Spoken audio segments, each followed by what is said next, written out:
Praise the lord. హల్లెలూయా. ఐదవ మాట కొరకు దేవుని యొక్క వాక్యాన్ని సండే స్కూల్ నుండి తేజు కుమార్తె తేజు వచ్చి చెప్తుంది.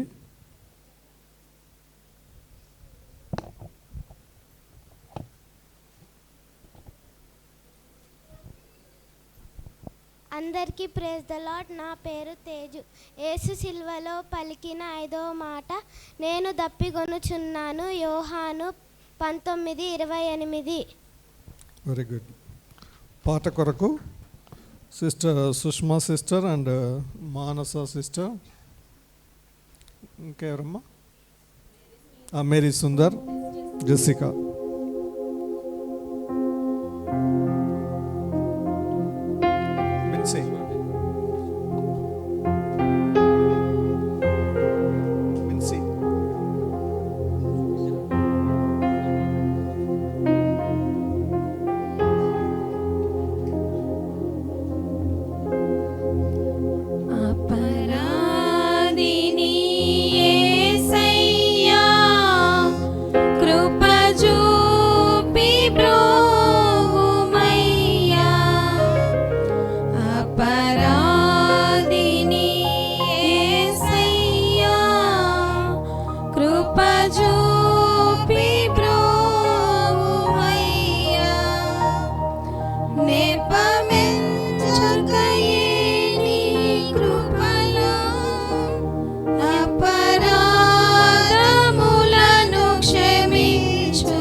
Thank you sisters. Sister Anjali garu ప్రార్థన చేస్తారు.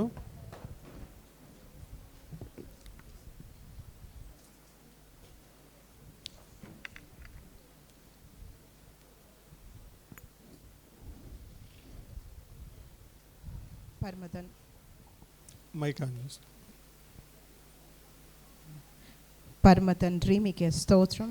Father God, we thank and praise you for this precious and blessed day. We're grateful to you, God, for sending us your only Son as our Savior and Redeemer. Thank you, Jesus, for sacrificing yourself and dying in my place on the cross. You paid my penalty. You took away all my sin, shame, sickness, and curse. As we now meditate on the 5th verse on the cross when you said, I thirst. Lord, we acknowledge that you identified yourself with human suffering. You longed for our souls, saved the lost and the perishing ones. You are the rock of ages, Lord, broken for us. From you flows the rivers of life, and you are the living water, the never drying fountain of eternal life. Thank you, Holy Spirit, for being a comforter and counselor, quenching our thirst and nourishing our spirit. Lord, you said, if we believe in you, we will never thirst again, O Lord. We are thirsty, longing for our salvation, and today we declare and remember the work of atonement that was finished on the Calvary. Thank you, Lord, for your assurance that we are not only called but chosen. In Jesus' name we pray and praise. Amen. Thank you Anjali sister. సమయంలో 5వ మాటను brother ఈ బాలచంద్రారెడ్డి గారు ధ్యానించాలని ఆహ్వానిస్తున్నాను.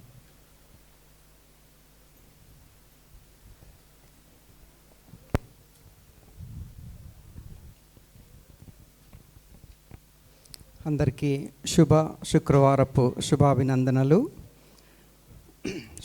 శుక్రవారం అని అనుకుంటూ ఉన్నాం, కానీ మనం పాడుతున్న పాటలన్నిట్లో కూడా ట్యూను మనం పాడుతున్నవే కాదు.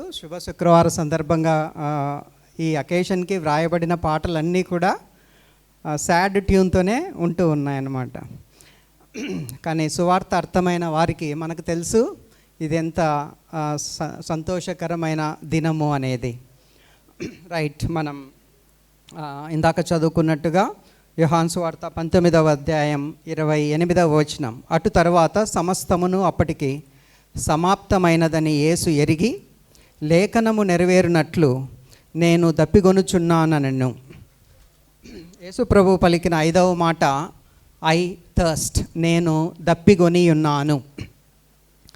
యేసు ప్రభు రోమా 9:5లో మనం చూస్తాము, యేసు ప్రభువులో 2 స్వభావాలు పరిపూర్ణంగా ఉన్నాయి. హైపోస్టాటిక్ యూనియన్ అంటాం దాన్ని. అంటే యేసు ప్రభువు 100% పాళ్ళు మానవుడు, 100% పాళ్ళు దేవుడుగా ఉంటున్నాడు. సగం సగం కాదు, 50-50 కాదు, అర్ధనారీశ్వరుడు కాదు. పరిపూర్ణంగా దేవుడు, పరిపూర్ణంగా ఆయన మానవుడు. సిలువలో పలికిన మాటల్లో కొన్ని దైవ స్వభావాన్ని బట్టి పలికినవి ఉన్నాయి, కొన్ని మానవునిగా పలికినవి ఉన్నాయి. ఇప్పుడు మనం చదువుకున్న మాట ఆయన మానవ స్వభావాన్ని ఎక్కువగా చూపిస్తూ ఉంది, కానీ ఇందులో దైవ స్వభావం కూడా ఉంది. ఆ విషయం కూడా మనం చూడబోతూ ఉన్నాం. సో యేసు ప్రభువు కేవలం దేవునిగా ఈ లోకానికి వచ్చి మనల్ని రక్షించాలనుకుంటే అది అవ్వదు. ఎందుకంటే ఆయన దేవునిగా వచ్చి మరణించడానికి వీలు లేదు. కేవలం మానవునిగా వచ్చి మన పక్షాన చనిపోవడానికి వీలు లేదు. ఎందుకంటే ఆయన మానవునిగా మన పక్షాన కేవలం మానవునిగా చనిపోవాలంటే ఆయన పాపి అయిన మానవునిగా ఉంటాడు, కాబట్టి ఆ అర్హత ఉండదు. అందుకే ఆయన దైవ మానవుడిగా ఈ లోకానికి రావాల్సి వచ్చింది. రైట్, మన అంశంలోనికి వస్తే యేసు ప్రభు రాత్రి థర్స్డే నైట్ 10 నుంచి 12 గంటల మధ్యలో ఆయన అరెస్ట్ చేయబడ్డాడు. అరెస్ట్ అయిన తర్వాత ఆయనకు తిండి లేదు, నీళ్లు లేవు, నిద్ర లేదు కదా. కొద్ది గంటలు అంటే రాత్రి బహుశా 10 నుంచి ఉదయం 9కి ఆయన సిలువ వేయబడ్డాడు. ఆ టైంలో 6 తీర్పుల గుండా పోయాడు. మరి 39 కొరడా దెబ్బలు తిన్నాడు. రైట్, నా వస్త్రాలు వలివేయబడ్డాయి. తర్వాత ఉమియబడ్డాడు, అవమానింపబడ్డాడు, ఆయన క్రిమినల్గా ట్రీట్ చేయబడ్డాడు, నిందింపబడ్డాడు. రైట్, చాలా రక్తం గారిపోయింది, అప్పటికే చాలా చెమట వచ్చాడు, చాలా నడిపించారు. ఎందుకంటే హేరోద్ అన్నా నుంచి కైపా కాడికి, పిలాతు కాడికి, హేరోద్ కాడికి, మళ్ళా పిలాతు కాడికి చాలా తిరగాల్సి వచ్చిందనమాట. వీటన్నిటిని బట్టి ఆయన చాలా డీహైడ్రేట్ అయ్యాడు. చాలా చెమట రూపంలోనేమి, రక్త రూపంలోనేమి ఆయన చాలా నీరు కోల్పోయాడు. కాబట్టి ఆయన దప్పికొన్నాడు. ఆ సందర్భంలో ఆయన నేను దప్పికొని ఉన్నాను అని అంటా ఉన్నాడు. రెండవ కారణం, ఆయన ఆ మాట అనటానికి నేను ఇక్కడికి రాకముందు కొంత నీరు తాగొచ్చాను. ఎందుకు తాగొచ్చాను? మాటలో స్పష్టత కోసం, గట్టిగా మాట్లాడడానికి అనుకూలంగా ఉండడం కోసం. యేసు ప్రభు పలకబోతున్న 6వ మాట ఏంటి? సమాప్తమైనది. ఎట్లా మాట్లాడాడు? అది గట్టిగా విజయపు కేక వేశాడు. సో విజయపు కేక వేయడం కొరకు తన నోరు, పెదవులు తడి చేసుకోవడం అంటాం, పెదవులు తడి చేసుకోవడానికి కూడా ఆయనకు అవకాశం లేని స్థితి. కాబట్టి ఆయన సమాప్తమైనది అని గట్టిగా అరవడం కొరకు తనకు నీరు అవసరమైంది. కాబట్టి ప్రవచనాన్ని ఫుల్ఫిల్ చేస్తూ ఆయన తన దవడకు నాలిక అంటుకుంది. 22వ కీర్తన 15వ వచనంలో ఆ మాట ఉంటుంది.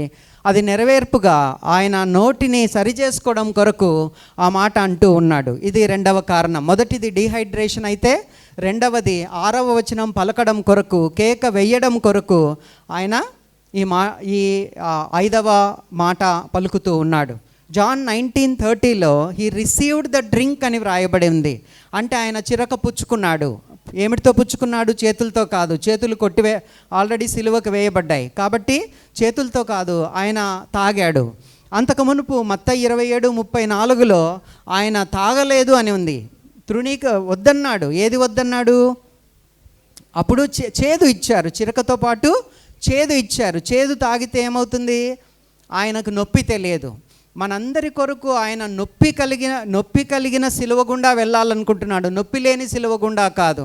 కాబట్టి మొదటిసారి తృణీకరించాడు, రెండవసారి చేదు లేకుండా వాళ్ళు వైన్ లేదా వినెగర్ లేదా అసెటిక్ యాసిడ్ ఇచ్చారు, అప్పుడు ఆయన పొచ్చుకున్నాడు అన్నమాట. అది మత్తయి 27:48లో ఉంటుంది. రైట్. సో 2 కారణాలు మనం చూసుకున్నాం. ఈ వచనము బాగా ప్రభావితం చేసిన భారతీయ వ్యక్తి ఎవరు అంటే Mother Teresa. Mother Teresa Missionaries of Charity establish చేశారు. అది కోల్కతాలో ఉంది, కాళీఘాట్ అనుకుంటా ఏరియా పేరు. అక్కడ నిర్మల్ హృదయ్ పెట్టారు. నిర్మల్ హృదయ్ మీద యేసు ప్రభు విగ్రహం ఉంటుంది, దాని కింద ఈ మాట రాయబడి ఉంటుంది, ఐ థర్స్ట్ అని. మిషనరీస్ ఆఫ్ చారిటీ యొక్క బైలాస్లో ఐ థర్స్ట్ అనేది చాలా ఇంపార్టెంట్ ఫ్రేజ్గా ఉందంట. వాళ్ళ సెమినార్స్ అన్నిట్లో చాలా వాటిలో ఈ ఐ థర్స్ట్, నేను దప్పికొని ఉన్నాను అనే వచనం వాడతారు. నేను క్రాస్ చెక్ చేశాను, వాస్తవం అది. అంటే ఈ వచనముకి చాలా ప్రభావం, చాలా ఇంపార్టెన్స్ ఇస్తారు. ఎందుకంటే మదర్ తెరేసా ఈ వచనం ద్వారా చాలా ప్రభావితమైంది. తాను అర్థం చేసుకున్నది ఏంటంటే యేసు ప్రభువు మన ప్రేమ కొరకు దప్పికొని ఉన్నాడు, మనతో సత్సంబంధం కొరకు దప్పికొని ఉన్నాడు అని మదర్ తెరేసా అర్థం చేసుకున్నారు. మన విధేయత కొరకు దప్పికొని ఉన్నాడు, మన ప్రేమ కొరకు, మన విధేయత కొరకు, మనతో సత్సంబంధం కొరకు, అతి ముఖ్యంగా మన సేవ కొరకు ఆయన దప్పికొని ఉన్నాడు అని మదర్ తెరేసా అర్థం చేసుకున్నారు. అందుకే ఇప్పటికీ వాళ్ళు కండక్ట్ చేసే రిట్రీట్స్లో ఐ థర్స్ట్ అనే వర్డ్ని వాళ్ళు చాలా ఎక్కువగా వాడుకుంటూ ఉంటారు. యేసు ప్రభువు మనతో రీకనెక్ట్ అవ్వడం కొరకు దప్పికొని ఉన్నాడు. ఎందుకంటే దేవునికి మానవునికి మధ్య పాపం అడ్డుగా వచ్చింది.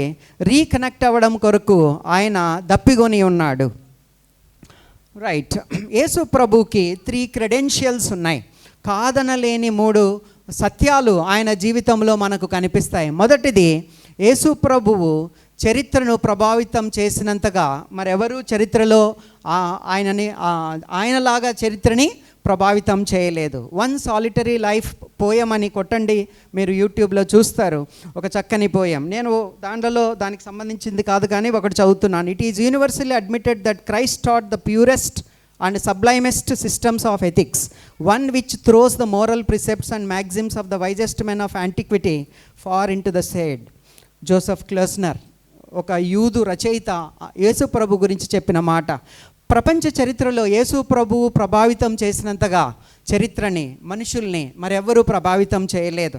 అది ఆయన జీవితంలో ఫస్ట్ క్రెడెన్షియల్. రెండవది, ఆయన పునరుత్థానము. యేసు ప్రభు పునరుత్థానాన్ని తృణీకరించేవారు కొద్దిమంది ఉండొచ్చుగాక, ఆయన పునరుత్థానాన్ని నిష్పక్షపాతంగా వెతికిన వారు, అన్వేషించిన అందరూ కూడా ప్రభుని నమ్ముకున్నారు. చరిత్రలో అట్లాంటి గొప్ప వ్యక్తులు చాలామంది ఉన్నారు, వారు రాసిన పుస్తకాలు కూడా చాలా ఉన్నాయి. రైట్. యేసు ప్రభు పునరుత్థానము కాదనలేని చారిత్రాత్మక సత్యము. మూడవది, ఈరోజు మన అంశానికి సంబంధించింది, the fulfilment of prophecy in his life. మొదటిది, the impact of his life on people and history. రెండవది, his resurrection, the fact of his resurrection. థర్డ్ది, fulfilment of prophecy in his life. Right, 4, 5, 6, 7 మాటలన్నీ కూడా ప్రవచనాలే. Most of them from Psalm 22, 22వ కీర్తన నుంచి తీసుకోబడిన ప్రవచనాలు. యేసు ప్రభు జీవితంలో ప్రవచనాలు నెరవేరిన విధానం గురించి కొంత స్టాటిస్టిక్స్ ఇస్తాను. పాత నిబంధన కొత్త నిబంధనలో కలిపి 2500 ప్రవచనాలు దరిదాపుగా అందాసుగా ఉన్నాయంట. వాటిలో ఇప్పటికే 2000 ప్రవచనాలు నెరవేరాయి. అన్నీ యేసు ప్రభు గురించి కాదు. రైట్, అన్ని 80% 2000 ప్రవచనాలు నెరవేరాయి. ఇంకొక 500 అంటే ఒక 20% ఇంకా మిగిలి ఉన్నాయి. యేసు ప్రభు గురించి కేవలం ఓల్డ్ టెస్టిమెంట్లో 456 వచనాలు ఉన్నాయి. కొంతమంది 574 వచనాలు అంటారు scholars. Okay, Messiah in the both the testaments అనే పుస్తకాన్ని ఫ్రెడ్ జాన్ మెల్డావ్ అనే వ్యక్తి రాశాడు. Messiah in both the testaments. అందులో ఏం రాస్తాడంటే, అకార్డింగ్ టు క్యానన్ లిడ్డన్ అనే స్కాలర్ ప్రకారము కేవలం యేసు ప్రభు గురించి బైబిల్ అంతట్లో ముఖ్యంగా ఓల్డ్ టెస్టమెంట్లో 332 ప్రవచనాలు ఉన్నాయి. 332 ప్రవచనాలు, ప్రాఫెసీస్ యేసు ప్రభు గురించి ఉన్నాయి. రైట్, అవి ఆయన పుట్టుక గురించి, వంశం గురించి, స్థలం గురించి, 3 జ్ఞానుల గురించి, that he is a profit, priest, king and judge గురించి, ఆయన పరిచర్య గురించి, అద్భుతాల గురించి, ఆ గాడిద, తర్వాత బాప్తిస్మ యోహాను, ఆయన మరణము, ఆయన పునరుత్థానము, ఆరోహణము, ఆయన వస్త్రాలు పంచుకోవడము, వెండి గురించి, ఆయన అవమానాలు, ఆయన పొడవబడ్డం, వీటన్నిటి గురించి ఇంకా చాలా ఉన్నాయి. ముఖ్యంగా ఆయన పుట్టుక, ఆయన మరణం గురించి చాలా ప్రవచనాలు ఉన్నాయి. ఒక్క యెషయా 53 అధ్యాయంలోనే 12 ప్రవచనాలు యేసుప్రభు గురించి ఉన్నాయి. ఒక్క దానియేలు గ్రంథం 11 అధ్యాయంలోనే యేసుప్రభు గురించి మాత్రమే కాదు, 11వ అధ్యాయం దానియేలు గ్రంథంలోనే 100 పైగా ప్రవచనాలు చరిత్ర గురించి ఉన్నాయి. రైట్, యేసుప్రభు యొక్క చివరి 24 గంటల్లో 33 ప్రవచనాలు నెరవేరాయి. Only in the last 24 hours of his life 33 ప్రవచనాలు నెరవేరాయి. మనం ధ్యానిస్తున్న 5వ మాట ఒక ప్రవచనం. 22వ కీర్తన 15వ వచనము అక్కడ నెరవేరడం మనం చూస్తాం. రైట్, యేసు ప్రభు గురించి 332 ప్రవచనాలను స్టడీ చేసిన ఒక వ్యక్తి పీటర్ స్టోనర్ సైన్స్ స్పీక్స్ అనే ఒక పుస్తకం రాశాడు. ఆ పుస్తకం గురించి కొంత మాట్లాడుకుందాం మన వచనానికి రిలేటెడ్గా. 61 మేజర్ ప్రాఫెసీస్ యేసుప్రభు గురించి ఉన్నాయి. నేను ఇందాక ఉటంకించినవి 61 మేజర్ ప్రాఫెసీస్ 332లో. వాటిలో ఏ 30 కానీ ఒక వ్యక్తిలో నెరవేరితే ఆయనకు $1000 ఇస్తామని క్రిస్టియన్ విక్టరీ పబ్లిషింగ్, ఒక పుస్తకాలు పబ్లిష్ చేసే సంస్థ 70 ఏళ్ల క్రితం ప్రకటించింది. ఏ ఒక్క వ్యక్తిలో కనీసం 30 ప్రాఫెసీస్ నెరవేరితే $1000 ఇస్తామని 70 ఏళ్ల క్రితం ఆ సంస్థ ప్రకటించిందన్నమాట. పీటర్ స్టోనర్ సైన్స్ స్పీక్స్ అనే పుస్తకంలో సంభావ్యత నియమము, లా ఆఫ్ ప్రాబబిలిటీ, ఇప్పుడు 10th క్లాస్లో లా ఆఫ్ ప్రాబబిలిటీ సిలబస్లో ఉంది. ఆ లా ఆఫ్ ప్రాబబిలిటీని వాడుకొని కొన్ని లెక్కలు వేశాడనమాట. ఏమని లెక్కలు వేశాడంటే, ఏ వ్యక్తిలో అయినా కేవలం ఈ 61 మేజర్ ప్రాఫెసీస్లో 8 ప్రాఫెసీస్ తీసుకున్నాడు ఆయన. 8 ముఖ్యమైన ప్రవచనాలు తీసుకొని ఈ 8 ఏ ఒక్క వ్యక్తిలో నెరవేరే అవకాశం ఎంత ఉంది అని మ్యాథమెటికల్గా క్యాలిక్యులేట్ చేశాడు. ఆయన చేసిన క్యాలిక్యులేషన్స్ అన్నిటినీ అమెరికన్ సైంటిఫిక్ అసోసియేషన్ యొక్క హెరాల్డ్ హ్యాడ్జ్లర్ అనే మ్యాథమెటిషియన్ సర్టిఫై చేశాడు. ఈయన వేసిన లెక్కలు కరెక్ట్గా ఉన్నాయి, ఈయన లా ఆఫ్ ప్రాబబిలిటీని వాడిన విధానం కరెక్ట్గా ఉంది అని ఈయన సర్టిఫై చేశాడు. ఆ లెక్కలు ఏమిటంటే 8 ప్రవచనాలు, 332 కూడా అక్కర్లే, 61 మేజర్ అక్కర్లే, 8 ప్రవచనాలు ఏ ఒక్క వ్యక్తిలో నెరవేరే అవకాశం ఎంతుందంటే 1 in 10^17. అంటే 1 పక్కన 17 సున్నాలు పెడితే దానిని క్వాడ్రిలియన్ అంటాం. అంటే 1000 కోట్లలో ఒక్క అవకాశం ఉందన్నమాట. ఈ 8 యేసుప్రభు గూర్చిన ఇన్ని ప్రవచనాల్లో కేవలం 8 ఒక వ్యక్తిలో నెరవేరే అవకాశం ఎంత ఉందంటే, లా ఆఫ్ ప్రాబబిలిటీ ప్రకారం 1 పక్కన 8 సున్నాలు పెడితే 1,000,000 అవుతుంది. 1,000,000 ఉంటే నెరవేరదు. సైన్స్ ప్రకారం, మ్యాథమెటిక్స్ ప్రకారం నెరవేరదు. ఇక్కడ ఎంత ఉందంటే 1 పక్కన 17 సున్నాలు. అంటే అసంభవం నెరవేరడం అసంభవం. ఆయనే మరొక లెక్క వేశాడు. ఏమని వేశాడంటే 48 ప్రవచనాలు, 332 కాదు, 61 కాదు, 48 ప్రవచనాలు ఒక వ్యక్తిలో నెరవేరే అవకాశం ఎంత అంటే 1లో 10 పక్కన 157, 10 పవర్ 157, అంటే 1 పక్కన 157 సున్నాలు పెడితే దాంట్లో 1. అంటే ఎంత అసంభవం. లా ఆఫ్ ప్రాబబిలిటీ ప్రకారము ఈ ప్రవచనాలన్నీ ఒక వ్యక్తిలో నెరవేరడము సింప్లీ ఇంపాసిబుల్. సైన్స్ పరంగా, మ్యాథమెటిక్స్ పరంగా, లా ఆఫ్ ప్రాబబిలిటీ పరంగా, సంభావ్యత నియమము పరంగా అవి జరగడం అసంభవం. ఈ అసంభవాన్ని దేవుడు సంభవంగా చేశాడు. What is impossible, God made it possible. ఎన్ని పాసిబుల్ అయినాయి? 8 కాదు, 48 కాదు, 61 కాదు. యేసు ప్రభు యొక్క 2వ రాకడ తప్ప యేసు ప్రభుని గురించిన అన్ని ప్రవచనాలు ఇప్పటికే నెరవేరాయి మన కళ్ళ ముందే. రైట్? సో ఇంతగా దీన్ని బట్టే మనం చెప్పగలం దేవుని వాక్యం అనేది నిజంగా దేవుని వాక్యము, ఇది ఆయన రాయించింది అనడానికి ఇది ఒక గొప్ప రుజువుగా ఉన్నది. ఇది మనకు అర్థం కావడానికి ఈ పీటర్ స్టోనర్ ఏం చేశాడంటే ఒక ఉదాహరణ ఇచ్చాడు. నంద్యాల జిల్లా అంతా 2 అడుగుల ఎత్తు 1000 కోట్లు ₹1 నాణ్యాలు పరచాలంట. 2 అడుగుల ఎత్తు నంద్యాల జిల్లా అంతా 2 అడుగుల ఎత్తు 1000 కోట్లు ₹2 నాణ్యాలు పరిచి అందులో ₹1 నాణ్యం ఒక చోట కలిపి ఒకనికి నాలాంటి కళ్ళకి గంతలు కట్టేసి అవన్నీ బాగా మిక్స్ చేసి ఆ ₹1 నాణ్యం ఏడుందో తీసుకురాపో అని చెప్పాలంట. అంత అసంభవం అంట. యేసు ప్రభుని గూర్చిన ప్రవచనాలు 332 కాదు, కేవలం 8 ఒక వ్యక్తిలో నెరవేరడం అంత అసంభవం. అట్లాంటి అసంభవాన్ని దేవుడు నెరవేర్చాడు.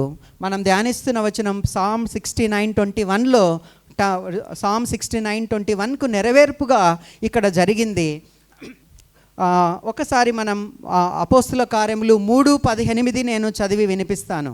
అపోస్తుల కార్యములు 3:18 నేను చదివి వినిపిస్తాను. అయితే దేవుడు తన క్రీస్తు శ్రమపడునని సమస్త ప్రవక్తల నోట ముందుగా ప్రచురపరిచిన విషయములను ఈలాగు నెరవేర్చెను.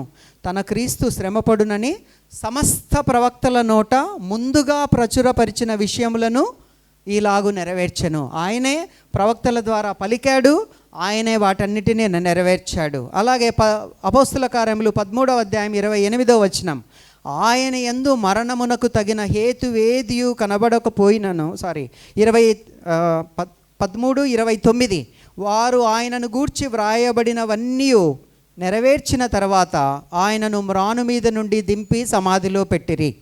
ఆయనను గూర్చి వ్రాయబడినవన్నీ నెరవేర్చబడ్డాయి. సో యేసు ప్రభువు జీవితంలో ఆయన సిలువలో ఆయనను గూర్చి వ్రాయబడినవన్నీ నెరవేర్చబడ్డాయి అని వాక్యం చెబుతూ ఉంది. సో ఈ యేసు ప్రభువు మన కొరకు తృష్ణ కలిగి ఉన్నాడు. మరి మనం దేని కొరకు తృష్ణ కలిగి ఉన్నాం? That is the question with which I will be leaving. Thank you.